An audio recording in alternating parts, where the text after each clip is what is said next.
China ने एक ऐसी मिसाइल डेवलप की है जो इलेक्ट्रोमैग्नेटिक पल्स यानी ईएमपी को जनरेट कर सकती है और उससे किसी देश की आधी और एक रिपोर्ट के मुताबिक तो पूरी पावर सप्लाई यानी इलेक्ट्रिसिटी सप्लाई को बिगाड़ा जा सकता है। और ये अपने आप में ही एक बहुत ही सावधान होने वाली बात है। दोस्तों, क्या आपने कभी कोई ऐसी फिल्म देखी है जिसमें किसी मिसाइल अटैक में अटैक वाली जगह की सारी बिजली और पावर सप्लाई चली जाती है? अगर आप चाहें तो हॉलीवुड में ब्रूस विल्स की एक फिल्म लिव फ्री और डाई हार्ड, उसमें ऐसा केओस दिखाया गया है जिसे आप देख सकते हैं।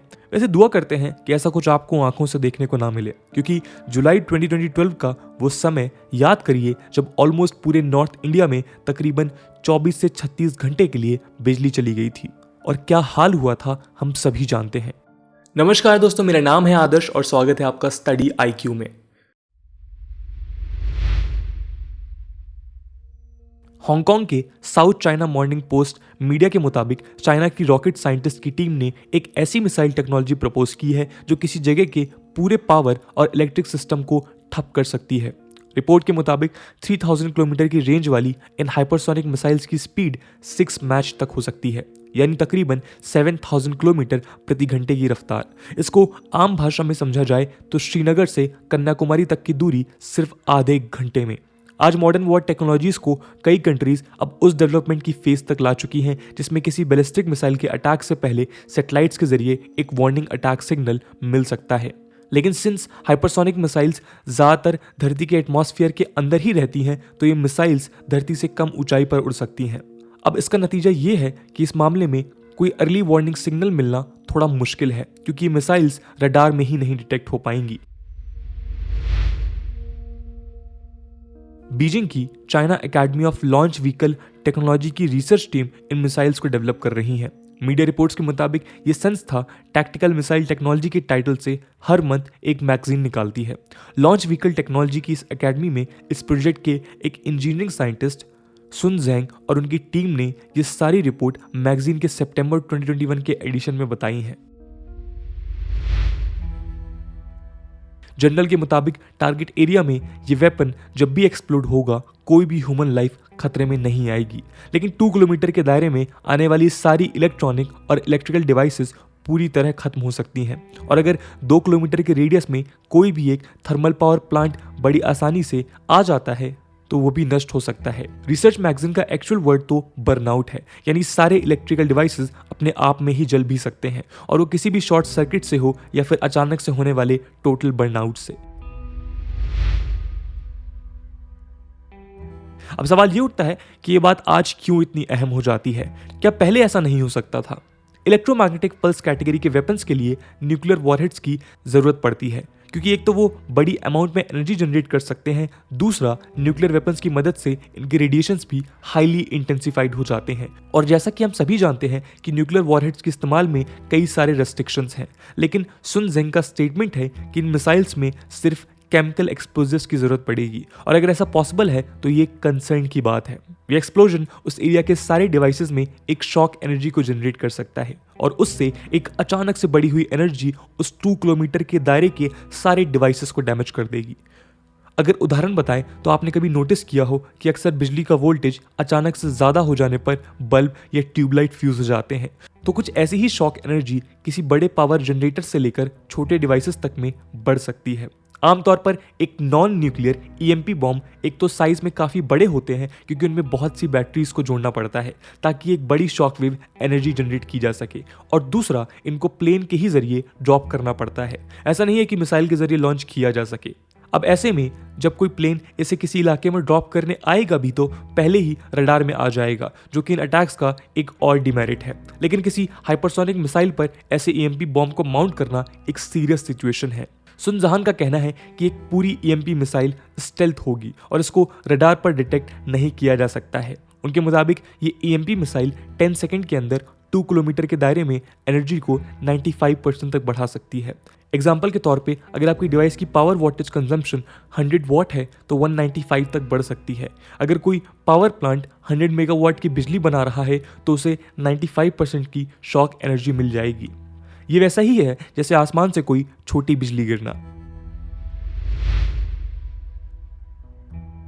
जैसा कि हमने डिस्कस किया कि ईएमपी वेपन्स के ब्लास्ट के असर के लिए न्यूक्लियर फ्यूल या वॉरहेड की जरूरत पड़ती है, क्योंकि अभी इन्हें इतना हाई बूस्ट मिलता है। अगर किसी इलाके में ऐसा कोई बॉम्ब गिरता है तो उस एरिया की पूरी हवा में अचानक बहुत बड़ी मात्रा में गामा रेडिएशंस रिलीज होते हैं, जो आसपास की हवा में पॉजिटिव और नेगेटिव चार्जेस जनरेट कर देते हैं। हवा में बन चुके इन आयन से भरे ये सारी एनर्जी ऑलमोस्ट लाइट की स्पीड पर ट्रैवल करती है, और ये चार्ज्ड एयर जब किसी इलेक्ट्रिकल डिवाइसेस से कांटेक्ट में आती है तो एक बहुत बड़ा वोल्टेज क्रिएट होता है, जिससे उन्हें बड़ा पावर मिल जाता है, और इस तरह डिवाइसेस में या तो शॉर्ट सर्किट होकर वो ठप हो जाएंगी या इवन ब्लास्ट तक हो सकता है।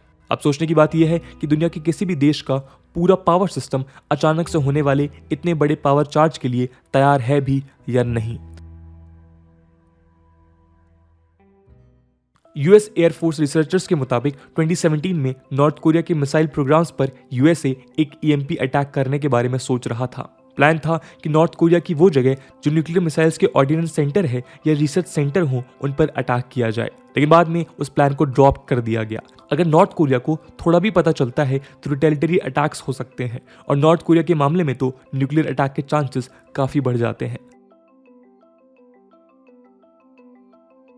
कोसोवो यूगोस्लाविया के टूटने के बाद ये रीजन अभी तक अपनी एक सोवन कंट्री के रिकॉग्निशन के लिए जद्दोजहद कर रहा है। फरवरी 1998 में कोसोवो में एक वॉर हुई थी, जिसमें एक तरफ कोसोवो लिबरेशन आर्मी थी और दूसरी तरफ सर्बिया और मॉन्टेनेग्रो, जो आज अब अलग अलग देश हो चुके हैं। ये दोनों 1992 से 2006 तक एक देश थे, जिसका नाम फेडरल रिपब्लिक ऑफ यूगोस्लाविया था। 1991 में जो यूगोस्लाविया टूटा था उसका नाम था social federal republic of Yugoslavia. Kosovo war June 1999 में तब जाकर खत्म हुई जब नेटो की फोर्सेस ने इंटरवीन किया। रशिया की न्यूज एजेंसी TASS ने ये रिपोर्ट किया कि यूएसए ने कोसोवो वॉर को अपने EMP वेपन्स के टेस्ट फील्ड के तौर पर इस्तेमाल किया। एजेंसी ने फर्दर ये रिपोर्ट किया कि यूएसए के स्टेल्थ B2 बॉम्बर से EMP वेपन्स ड्रॉप किए गए थे, जो ग्राउंड पर तो ब्लास्ट नहीं हुए, लेकिन ग्राउंड से कुछ ऊपर एयर में ब्लास्ट हुए।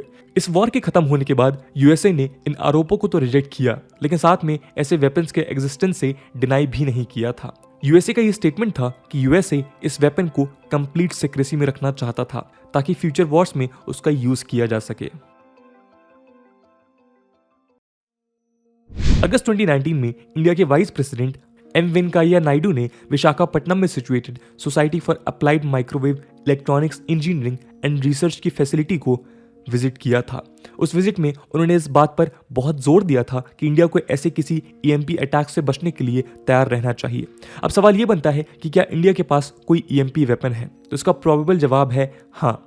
प्रोबेबल इसलिए क्योंकि अभी तक सिर्फ मीडिया रिपोर्ट्स में ही इसका नाम लिया गया है। गवर्नमेंट की तरफ से ऑफिशियली इसकी कोई जानकारी ना तो दी गई है और ना ही किसी मीडिया रिपोर्ट को एक्सेप्ट किया गया है, जिससे इसके ऑफिशियल होने के कोई आसार कहे जा सकें। इसका नाम है काली 5000। जुलाई 2018 में उस वक्त के डिफेंस मिनिस्टर मनोहर पारिकर साहब ने पार्लियामेंट में ऐसी कोई इन्फॉर्मेशन को शेयर करने से रिजेक्ट कर दिया गया था, और एक लिहाज से ये रैशनल भी है, क्योंकि अपने आप में इंडिया के पास एक बहुत बड़ा एज है चाइना और पाकिस्तान के लिए। जितनी information publicly but unofficially available है, उसके मुताबिक काली प्रोजेक्ट का विजन सबसे पहले 1985 में भाभा एटॉमिक रिसर्च सेंटर के डायरेक्टर डॉक्टर R चिदम्बरम ने बनाया था, और 1989 में उस पर काम शुरू हुआ था। सितंबर 2020 में आई कुछ मीडिया रिपोर्ट्स के मुताबिक इंडिया की defence research and development organisation यानी कि DRDO एक नेशनल प्रोग्राम पर काम कर रही है, जिसे DEW यानी डायरेक्ट एनर्जी वेपन का नाम दिया जा रहा है। DEW का ऑपरेशन EMP वेपन्स के ही जैसा है। ये वेपन्स हाई एनर्जी लेजर्स या फिर हाई पावर्ड माइक्रोवेव रेडिएशन से भरे हुए वेपन्स होंगे। इनमें शॉर्ट, मीडियम और लार्ज मैग्नीट्यूड तक की रेंज में 100 किलोवाट तक के पावर इंक्रीमेंट की कैलिबर हो सकती है। इनके डेटोनेशंस के बाद इनके भी रेडिएशंस की स्पीड लाइट की स्पीड के बराबर ही होगी। डायरेक्ट एनर्जी वेपन्स में दो तरह के सब सिस्टम्स होंगे, लेजर सोर्स सिस्टम और बीम कंट्रोल सिस्टम। इन वेपन्स की पिन पॉइंट एक्यूरेसी होगी और इनकी ऑपरेटेबिलिटी मिसाइल के कंपैरिजन में फ्लेक्सिबल भी होंगी, और इन दोनों के साथ ही इन वेपन्स में EMP की ही तरह कोलेटरल डैमेज भी मिनिमम होगा। DRDO ने अभी तक 2 anti drone direct energy weapons यानी EMPs डेवलप किए हैं, जो लेजर सोर्स सिस्टम वाली टेक्निक पर बेस्ड हैं और ड्रोन्स के कमांड और कंट्रोल को जैम कर सकते हैं। हालांकि EMP वेपन्स में जो as USA, Russia, China, Israel और जर्मनी ने हासिल की है, उसके कंपैरिजन में इंडिया को अभी और भी रिसर्च और डेवलपमेंट करनी ही पड़ेगी। फेरेडी केजेस इस तकनीक के जरिए EMP अटैक से बचा जा सकता है। इस टेक्नोलॉजी में उस इलेक्ट्रॉनिक डिवाइस या पूरे सिस्टम को प्रोटेक्ट किया जा सकता है, एक प्रॉपर केज यानी बंद कमरे जैसा, और उस पर अटैक का कोई असर नहीं होगा। ग्रेट साइंटिस्ट माइकल फैराडे ने इस केज का इन्वेंशन 1836 में किया था। फैराडे केजेस की खासियत ये है कि इस पर आने वाले कोई भी वोल्टेज या चार्ज इसके पूरे सरफेस पर इस तरह इक्वल तौर पर डिस्ट्रीब्यूट होते हैं कि एक साइड का इलेक्ट्रिक चार्ज अपोजिट साइड के इलेक्ट्रिक चार्ज से कैंसिल हो जाता है और इस वजह से अंदर सिचुएटेड डिवाइस प्रोटेक्टेड रहती हैं। दोस्तों, फोर्ब्स से लेकर यूएस के डिफेंस हाउसेस में भी चाइना के इन EMP वेपन्स की चिंता साफ तौर पर कई मीडिया रिपोर्ट्स में आ चुकी है और ये बात सिग्निफिकेंट इसलिए भी हो जाती है क्योंकि ऐसे वेपन्स के लिए as per media reports nuclear fuels की जरूरत नहीं पड़ेगी। छोटे अटैकिंग वेपन्स जो लेजर या बीम बेस्ड सिस्टम हो वो इंडिया और जर्मनी के भी पास हैं, लेकिन एक नॉन न्यूक्लियर एक्सप्लोजिव और इसके साथ ही वो रडार पर दिखाई ही ना पड़े तो ये काफी कॉशन की बात हो जाती है। इसलिए जरूरी है कि इंडिया ऐसे वेपन्स और इनसे डिफेंस के लिए जल्द से जल्द रोबस्टली प्रिपेयर हो जाए। तो दोस्तों, ये थी कहानी EMP वेपन्स की। इस पूरे मुद्दे को लेकर आपका क्या ओपिनियन है कमेंट सेक्शन में जरूर बताइएगा। आज की वीडियो के लिए इतना ही। आई होप आपको वीडियो पसंद आई होगी और अगर पसंद आई है तो अपने दोस्तों के साथ शेयर करना ना भूलें। हम मिलते हैं अगले वीडियो में, तब तक के लिए जय हिंद, जय भारत।